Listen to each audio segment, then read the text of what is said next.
Kampanye pemilu musim gugur sudah mulai berlangsung di Michigan. Tokoh anti-Israel Abdul El Sayed memenangkan kampanyenya untuk menjadi kandidat Partai Demokrat dalam perebutan kursi Senat Amerika Serikat dari negara bagian tersebut. Sekarang dia akan menghadapi Mike Rogers dari Partai Republik pada bulan November dalam sebuah pemilihan yang diawasi ketat bahkan hingga di luar Amerika Serikat. Namun seperti yang dijelaskan oleh koresponden senior kami Owen Alterman, bagi 130.000 orang Yahudi di Michigan, ini adalah hal yang sangat pribadi.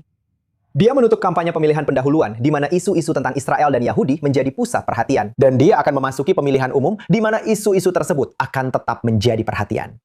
Abdul El Sayed, calon Demokrat baru untuk Senat Amerika Serikat dari Michigan, membawa pesan untuk para pemilih Yahudi. Saat musim gugur tiba, dan kepada semua saudara-saudariku yang beragama Yahudi, atau agama apapun, atau bahkan yang tidak beragama sama sekali, saya ingin kalian tahu bahwa komitmen saya terhadap keselamatan kalian, komitmen saya terhadap keselamatan Yahudi, adalah komitmen yang sama seperti yang saya miliki terhadap keselamatan putri-putri saya sendiri. Komentar ini muncul setelah kemenangan tipis namun tetap mengejutkan El Sayed pada Selasa malam, di mana kandidat sayap kiri ekstrim itu mengalahkan kandidat tengah kiri Haley Stevens untuk nominasi Demokrat dalam perebutan kursi Senat Amerika Michigan yang kosong. Selama kampanye pemilihan pendahuluan, El Sayed mengambil posisi tegas anti-Israel dan menyerang lobi pro-Israel. Dengan dimulainya kampanye pemilihan umum melawan Mike Rogers dari Partai Republik, Presiden Amerika Serikat Donald Trump melihat adanya peluang. Pembenci Yahudi dan pembenci Israel, orang ini membenci Yahudi. Seseorang berkata, itu agak keras. Tidak. Dia membenci Yahudi dan dia membenci Israel. Abdul El Sayed, apakah kamu percaya ini? Pendapat di antara komunitas Yahudi Michigan seperti biasa terbagi. Beberapa adalah Republikan, yang suaranya tidak akan diraih kandidat Demokrat manapun. Bagi sebagian pemilih Yahudi, isu tentang Israel kurang penting, atau mereka setuju dengan El Sayed. Namun, Partai Republik benar bahwa banyak Demokrat Yahudi di Michigan mengatakan di media sosial bahwa mereka akan mengalihkan suara mereka karena El Sayed adalah kandidatnya. El Sayed memberi isyarat bahwa dia ingin merebut kembali suara-suara tersebut. Pertanyaannya adalah, seberapa jauh dia bersedia melangkah untuk melakukannya? Sekarang kita bersama Wakil Ketua Americans and Democrats in Israel, Heather Stone, yang bergabung bersama kita di Tel Aviv. Heather, senang sekali bisa berbincang dengan Anda di i24 News. Kemenangan El Sayed adalah sebuah. Mungkin ini khusus untuk Michigan, tapi Heather, apa implikasi yang lebih luas? Apakah ini menunjukkan bahwa Partai Demokrat secara lebih luas mulai menentang Israel? Menurut saya, kemenangan El Sayed sangat tipis atas Haley Stevens. Ini menunjukkan bahwa para pemilih di Michigan sangat terpecah. Para lembaga survei dan para ahli memprediksi kemenangan besar oleh El Sayed, namun itu tidak terjadi. Ini menunjukkan bahwa para pemilih tidak bergerak terlalu ke kiri dan bahwa kemenangan yang diraihnya memang sebuah kemenangan, tapi hanya dengan selisih 1 poin. Dan itu sebenarnya tidak benar-benar menunjukkan kamu tahu hal yang besar. Pergeseran ke kiri yang semua orang perkirakan, Hassan Piker, dan lain-lain. Jadi menurut saya kita sebaiknya tidak terburu-buru menganggap ini bersifat prediktif. Dan kita juga tidak tahu apa yang akan terjadi di bulan November. Juga kamu tahu hasil di Michigan, di distrik-distrik lain, adalah bahwa kaum moderat, Demokrat moderat, berhasil melawan kandidat progresif DSA. Hal yang sama terjadi di Missouri, di mana Wesley Bell berhasil melawan Cory Bush, dan di Virginia, di mana Demokrat moderat berhasil melawan kandidat DSA. Jadi menurutku tidak begitu. Aku tidak berpikir bahwa kita melihat Partai Demokrat sepenuhnya bergeser ke kiri ekstrim. Kita memang melihat itu terjadi di beberapa tempat dan kita juga melihat bahwa ini juga terjadi di sayap kanan ekstrim. Jadi ini memang menjadi masalah di ini bukan hanya masalah dari pihak kiri saja. Daripada yang kita lihat beberapa tahun lalu sepertinya. Jadi, di mana kita menarik garis antara kritik yang sah terhadap Israel dan sebuah partai Demokrat yang bisa menjadi anti-Israel? Di mana batasnya?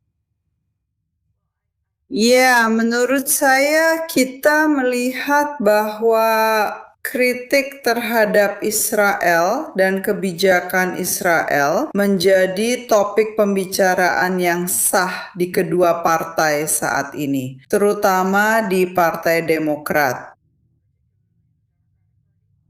Terutama di kalangan Demokrat muda, dan bukan hanya di kalangan pejabat terpilih, tetapi juga di antara para pemilih. Dan saya pikir Israel harus menangani hal ini jika mereka ingin mendapatkan dukungan bipartisan dari pemerintah Amerika Serikat. Sekarang saya tahu bahwa Perdana Menteri di sini telah berbicara tentang menjauh dari dukungan pemerintah Amerika Serikat, dukungan militer, dan itu mungkin akan terjadi lebih cepat daripada yang diperkirakan berdasarkan apa yang terjadi baik di pihak kiri maupun di Amerika. Tepat soal itu. El Sayed, dia mendukung penghentian bantuan militer ke Israel sepenuhnya. Apakah itu bisa menjadi kebijakan arus utama Partai Demokrat dalam beberapa tahun ke depan? Saya rasa itu bukan sesuatu yang akan terjadi dalam waktu dekat. Itu adalah sesuatu yang akan terus diangkat berulang kali. Dan masih terlalu dini untuk mengatakan seberapa sukses kandidat sayap kiri ekstrim akan di bulan November dan seberapa kuat basis yang mereka miliki di Ayana Serikat. Kongres dan apakah akan ada lebih dari satu senator saat ini yang memegang posisi ini, yaitu Bernie Sanders. Jika saya terpilih, maka akan ada 2. Nah, Senator John Fetterman dari Pennsylvania, dia mengatakan bahwa dia akan keluar dari partai sepenuhnya jika Partai Demokrat secara resmi menjadi partai anti-Israel. Apa pendapatmu tentang batas tegas ini? Apakah ini pertanyaan yang pernah kamu pertimbangkan sendiri? Nah, American Democrats in Israel bukanlah bagian dari partai.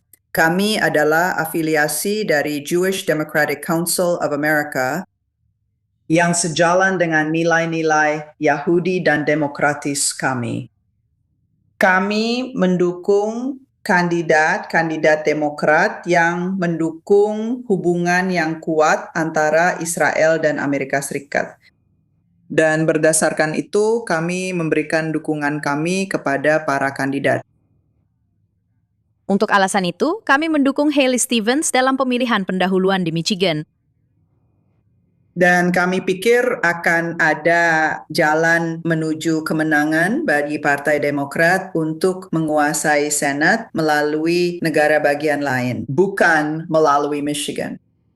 Kami pikir kami memiliki jalan menuju kemenangan melalui Alaska dan mungkin melalui Texas dan Iowa, serta negara bagian lain seperti Carolina Utara. Baiklah, tentu saja ini akan menjadi pemilu paruh waktu yang semua orang perhatikan, tidak hanya di Amerika Serikat, tetapi juga di sini, di Israel. Heather Stone, terima kasih telah bersama kami di I24 News. Dengan senang hati, terima kasih sudah mengundang saya. Sekarang kita lanjutkan percakapan ini di studio bersama koresponden senior I24 News, Owen Alterman, yang juga telah mengamati pemilihan ini dengan saksama. Jadi Owen, bagaimana pendapatmu tentang semua ini? Dan bagaimana seharusnya kita memandangnya di Israel? Karena pada akhirnya ini adalah pemilihan Senat Amerika. Ini mendapat banyak perhatian di Israel, Nico. Orang Israel biasanya baru ingin memperhatikan ketika seseorang sudah menang, ketika seseorang sudah menjabat. Tapi kita punya pemilihan pendahuluan ini yang memberitahu kita banyak hal tentang apa yang terjadi di Partai Demokrat dan tantangan yang dihadapi Israel. Dan sekarang kita punya pemilihan umum yang pasti akan sangat menarik. Lihat, kamu benar. Ini jelas mendapat banyak perhatian nasional dan juga internasional di sini. Sebagai orang asli Michigan, sebagai seseorang yang tumbuh di komunitas Yahudi Detroit, seperti yang sering saya katakan kepada para penonton, saya lebih fokus pada unsur pribadi di sini. Dan apa yang akan dilakukan oleh 130.000 orang Yahudi Michigan menurut laporan di internet di sini. Lihat, sekitar sepertiga adalah Republikan yang akan memilih Partai Republik terlepas dari siapa kandidat Demokratnya. Ada persentase tertentu. Akan menarik untuk mulai memberikan angka pastinya yang entah tidak cukup tertarik dengan isu Israel, atau mungkin justru setuju dengan El Sayed, dan mereka memang akan memilihnya. Tapi ada suara mengambang di tengah-tengah. Dan saya tidak tahu apakah itu 0,5% dari total pemilih yang akan datang di bulan November atau 0,7% dari total pemilih yang akan datang di bulan November. Tapi ini adalah angka-angka yang masuk akal, Nico. Dari pemilih mengambang, dari pemilih sungguhan yang suaranya masih belum pasti, sampai tingkat tertentu. Kita melihat reaksi yang sangat emosional di media sosial tentang orang-orang yang benar-benar mengatakan mereka akan memilih Mike Rogers dan suara mereka untuk Abdul Said hilang. Kita melihat sejumlah orang yang kecewa atau bahkan lebih buruk lagi dengan apa yang dikatakan Abdul El Sayed, tetapi masih cenderung memilihnya karena mereka khawatir dengan Partai Republik dan khawatir dengan Donald Trump serta gerakannya, dan khawatir bahwa Michigan bisa menjadi negara bagian yang menyerahkan Senat kepada Partai Republik. Menurut saya, hal yang menarik untuk diikuti, dan saya tahu ini terdengar benar-benar gila di sini. 2 hari setelah pemilihan pendahuluan, sejauh mana Abdul, dan saya menuliskan ini di akhir laporan saya, adalah Abdul El Sayed akan pergi dan mencoba benar-benar mendapatkan para pemilih mengambang yang mungkin bisa diraihnya, dan sejauh mana akan ada institusi di komunitas Yahudi lokal yang akan tertarik untuk mendengarkan. Kita sudah memiliki apa yang dilaporkan di Jewish Insider. Anggota DPR negara bagian Noah Arbut yang telah bertekad dan dengan gigih melawan antisemitisme di dalam Partai Demokrat, keluar dan mengecam Abdullah Said.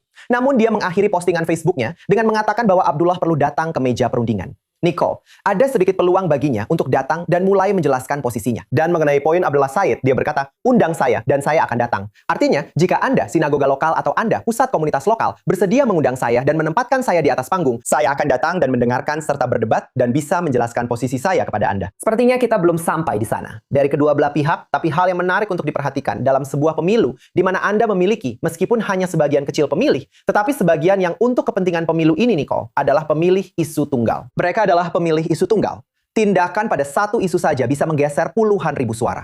Itu bisa menjadi hadiah istimewa dalam pemilu yang bisa saja sangat ketat. Apakah Abdul El Sayed akan bersedia mengambil langkah-langkah yang perlu untuk melunakkan posisinya dalam isu ini atau tidak? Karena di satu sisi, dia bisa memenangkan suara. Di sisi lain, Nico, apa logika politik dalam pemilu ini? Ini adalah pemilu antara kubu mapan dan kubu anti kemapanan. Jadi jika kita melunakkan posisinya pada isu yang sudah menjadi salah satu isu andalannya, apakah itu akan mengurangi kesan otentiknya dan efek kejut yang telah membawanya sampai ke titik ini? Jadi menurut saya, ini adalah perhitungan politik yang menarik baginya dan bisa menjadi perhitungan politik yang menarik juga bagi setidaknya beberapa institusi di komunitas lokal. Bahkan di komunitas arus utama, bisa saja tergoda untuk mengundangnya dan menempatkannya di atas panggung. Meski rasanya bisa dibilang, Nico, bahwa tidak ada yang berada di titik itu saat ini.